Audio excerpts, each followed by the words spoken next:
Perfect दानेदार बेसन का laddu. Hello friends, welcome to my YouTube channel Charu's kitchen corner. मैं चारू तिवारी स्वागत करती हूँ आपका अपने यूट्यूब चैनल में। आज मेरा मीठा खाने का बहुत मन हो रहा था, क्या बनाऊँ कुछ समझ में नहीं आ रहा था, और मीठे में भी बेसन का लड्डू खाने का मन हो रहा था। लेकिन समस्या ये थी कि सारी चीज़ें मेरे पास थी नहीं, स्पेशली बेसन जो लड्डू वाला बेसन होता है वो डिफरेंट होता है, थोड़ा दानेदार होता है वो। तो अब मेरे पास था ये पकौड़े वाला या रेगुलर जो हम बेसन यूज़ करते हैं वो वाला। तो उसका मैंने एक जुगाड़ किया, मैंने जो है उसमें कुछ मिक्स किया जिससे कि और तुरंत बनता है ये, कोई दिक्कत नहीं होती, कोई झंझट नहीं है, फटाफट बनता है। और उस दानेदार का जुगाड़ भी मैंने किया। अब मैंने वो कैसे बनाया उसको जानने के लिए आपको रेसिपी को देखना होगा। तो चलिए बनाते हैं बेसन के दानेदार लड्डू, वो भी कम बजट में, बहुत टेस्टी, बाज़ार से बहुत टेस्टी और कम दामों पे। तो चलिए बनाते हैं। मैंने 1.5 कप बेसन लिया है। 1.5 कप बेसन, ये मेज़रमेंट आप कोई भी कटोरी फिक्स कर लीजिए, उससे 1.5 कटोरी बेसन लीजिए और फिर सेम कटोरी को ही फॉलो कीजिए। 1.5 कप बेसन लिया है, इसको हम छान के डालेंगे। और आधी कप जो है, सेम कप का आधी कप हम सूजी लेंगे। ये वही नॉर्मल सूजी है जिससे आप अपने घर में हलवा वगैरह बनाते हैं रेगुलर यूज़ में। और कुछ ड्राई फ्रूट्स चाहिए होगा मुझे, ये ऑप्शनल है, आप कम ज़्यादा जितना भी करें। मेरे घर में इस समय सिर्फ काजू और बादाम था, तो मैंने थोड़े बादाम को चॉप कर लिए हैं और थोड़े काजू को चॉप कर लिए हैं। 6-7 फ्रेश इलायची को मैंने कूट लिया है, ये करीब आधी चम्मच, छोटा चम्मच इलायची पाउडर हो गया। और घी चाहिए होगा, घी मैं लूँगी, इसमें आधा कप घी चाहिए होगा। तो अब रेशियो समझिए, 3 मेन चीज़ रेशियो होते हैं कि जब लड्डू बनाने चलते हैं। तो एक तो जो बेसन के बना रहे हैं तो बेसन और सूजी। तो आप जिस कप से बेसन नापेंगे, जैसे 1.5 कप बेसन है तो 1.5 कप में, और आधा कप सूजी है तो 2 कप हो गया। तो 2 कप में जो है आपका आधा कप घी जाएगा।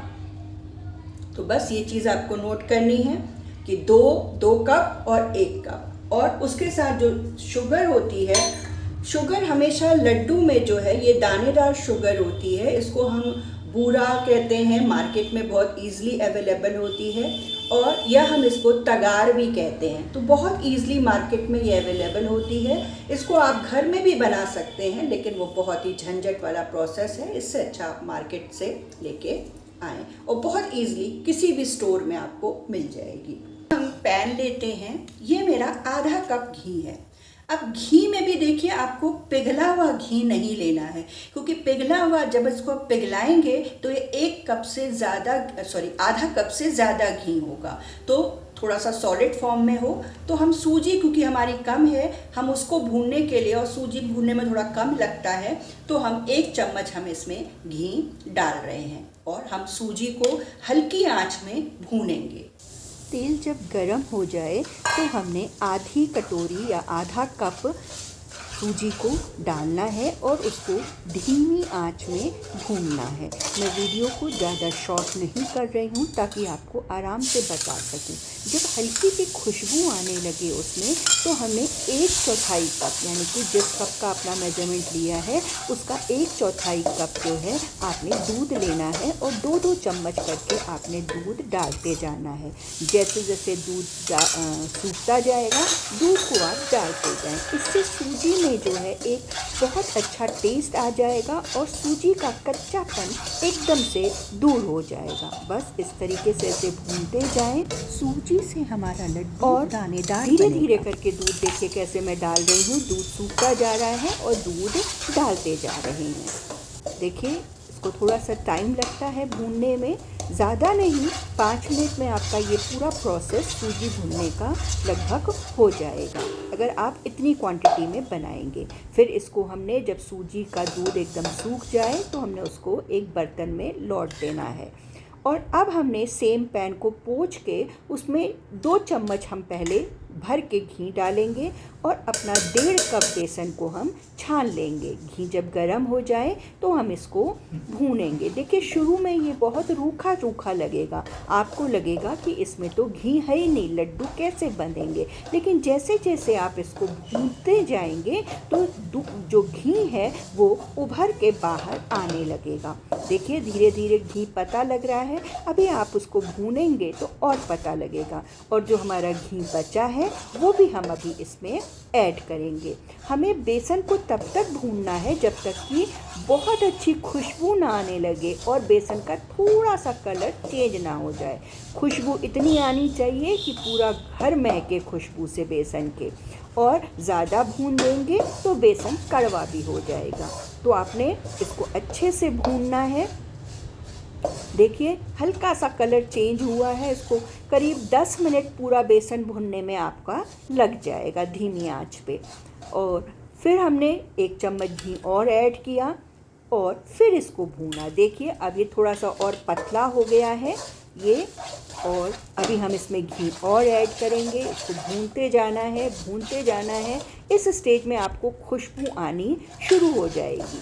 फिर हमने 1 चम्मच घी और डाल दिया। देखिए अब ऐसी स्टेज पे आने पे भी आपको कम से कम 3 मिनट और भूनना है। भूनते जाइए इसको, खुशबू बहुत अच्छी आएगी। अगर आपको लगे कि आपको रूखा हो रहा है तो आप घी और डाल दीजिए, लेकिन इस स्टेज तक आपको लाना है। इतना लिक्विड जैसा बेसन आपका दिखना चाहिए। अगर नहीं दिख रहा है तो आप घी और ऐड कर सकते हैं। बस इसको भूनते जाइए। घी डालने के बाद भी हल्का सा कलर जैसे ही चेंज हो, हमने क्या करना है, इसको जिस बर्तन में हमने जो है सूजी लौटी थी उसी में हमने उसको पलट देना है। सेम कढ़ाई को पोंछ देंगे और आधी चम्मच घी डालेंगे।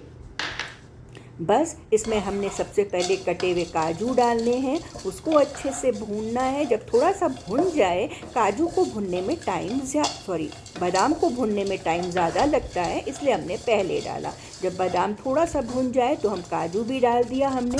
काजू को भी भून लेंगे, और अगर आप पिस्ता डालना चाहें तो पिस्ते को भून लें। खरबूजे और तरबूज की मीन और मगज डालना चाहें उन्हें भी भून लें। अब हमने जो इलायची कूट के रखी थी 4-5, वो हमने इसमें मिक्स कर देनी है। जब ये हाथ से छूने लायक टेम्परेचर में आ जाए तब हमने इसमें अपना 1 कप जो है बूरा यानी कि तगार डालना है, और इसको हम मिक्स करेंगे हाथ से। और इसी स्टेज में हम मिक्स करके इसके लड्डू भी बनाते चलेंगे। तो देखिए ये लड्डू बनते जा रहे हैं। मैं एक हाथ से ही परफेक्ट बना पाती हूँ। मैंने आपको दिखाने के लिए दोनों हाथ लगाए, लेकिन मुझसे एक हाथ से ही अच्छे से बनते हैं। तो मैं एक हाथ से ही लड्डू को बनाते चल रही हूँ। आप चाहें तो दोनों हाथों का इस्तेमाल करके भी लड्डू बना सकते हैं। तो इस तरीके से लड्डू को बांधते जाइए और इसको बनाते जाइए, ये इस तरीके से। तो ये लड्डू आपके बनते गए। तो ये सारे लड्डू बन गए हैं। इसके पिस्ते से गार्निशिंग कीजिए, ये बहुत सुंदर लगता है। मेरे पास पिस्ता था नहीं तो मैंने वो जो फ्राइड हमारे नट्स थे उसी में से थोड़ा गार्निशिंग के लिए बचा दिया। तो फ्रेंड्स देखिए मैं कितनी बढ़िया बढ़िया रेसिपीज़ आपके लिए लेके आ रही हूँ। तो please dear friends, subscribers view कीजिए, और जिन्होंने नहीं सब्सक्राइब किया है प्लीज़ वो सब्सक्राइब करें और मुझे मोटिवेट करें, ताकि मैं आपके लिए नई नई रेसिपीज़ लेके आती रहूं। फिर मिलेंगे किसी नई रेसिपी के साथ। Till then bye, take care.